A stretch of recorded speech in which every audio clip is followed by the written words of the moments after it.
बोलू नकोस तू.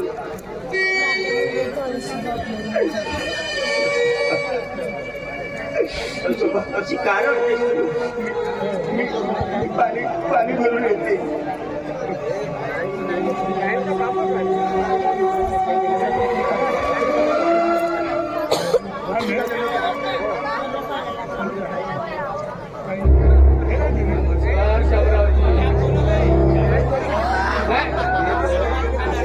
कोणते विचार करतात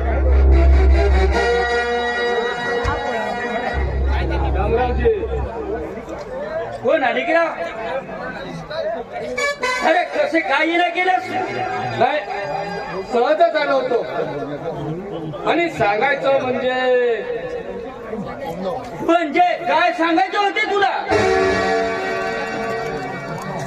नाही म्हणजे तुमची मुलगी संगीता लई आवडली मला. नाही, तुमचं काय म्हणणं आहे श्यामरावजी? काय तुला आणि माझी मुलगी?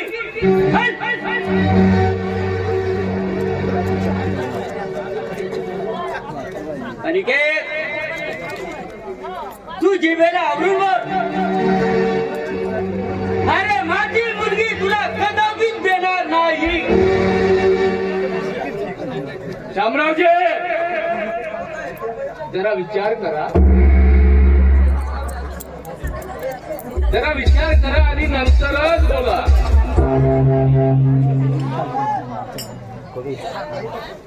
नाहीतर खूप संकटात पडाल, हे मात्र पक्क लक्षात ठेवा. अरे दादा,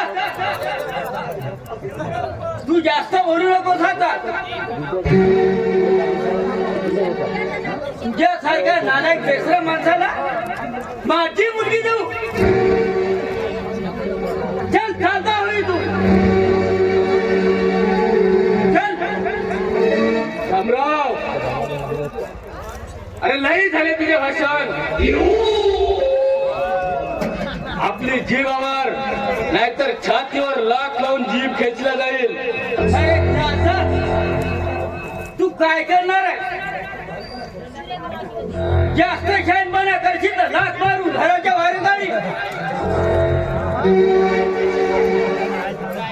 शामराव, अरे तू मला लाथ मारशील? अरे तुझी ताकद तरी आहे काय होय या अनिकेतला लाथ मारायची? शामराव, नाही जर तुझा सर्वनाश केला ना तर भाड काय नाही, हा अविनाश बळवंदार भाड काय. या अनिकेतला एकच ध्येय, नाश, विनाश, सर्वनाश.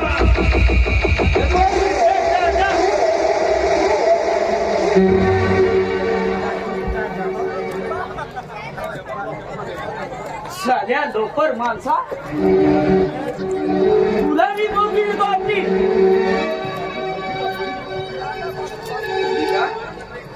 अगं तू मुडीत घालू नको. अगं जोपर्यंत तुझा बाप हा जिवंत आहे ना,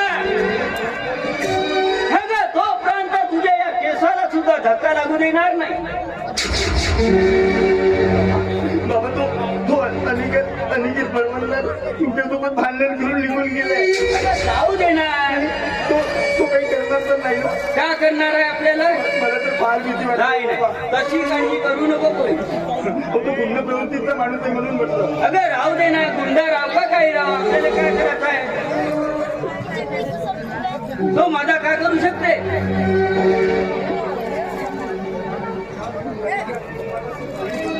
जा, तू जा आणि त्या कपाटातली थैली घेऊन ये.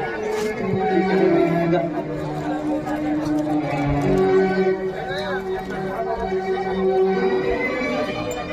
ठीक आहे बाबा, थैली. पण बाबा, ही थैली घेऊन कुठे चालले तुम्ही? अगं तुला सुंदर वर पाहण्यासाठी मी कृष्णापूर नगरीला जातो. हो, तुझ्यासाठी. ते कमलाबाई घोरखोडे आहेत ना, तिला 2 मुलं आणि 1 मुलगी आहे. मोठा मुलगा आहे राजू. मी त्यासाठी आनंदराव पाटलाकडे जाऊन येतो. आणि ह्या गोष्टी जर सगळे झाले ना तर मी स्वर्गी करून तू मला येईपर्यंत घर सोडून कुठे जाऊ नको. आणि एकटी कुठेही फिरू नको. बाबा तुम्ही माझी काही काळजी करू नका. आणि हे बघा मी कुठेही जाणार नाही. आणि खरंच सांगू तुम्ही लवकर जा आणि लवकर परत या. मी तुमची वाट बघतो. ठीक आहे ठीक आहे संगीता मी जातो. हो हो आणि काळजी घ्या. हो मी सायंकाळपर्यंत वापस येतो. तोपर्यंत तू घरीच आहे. मी कधीच राहते. लवकर या ना. हो लवकर. आणि काळजी घ्या. हो.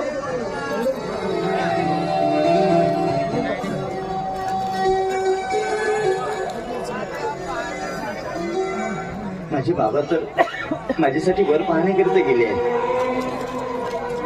हे देवा परमेश्वरा मला चांगला वर मिळू दे. माझ्यावर आईसारखं प्रेम करणारी सासू मिळू दे. चांगलं घराणं असू दे रे. हीच तुला माझी प्रार्थना आहे रे देवा.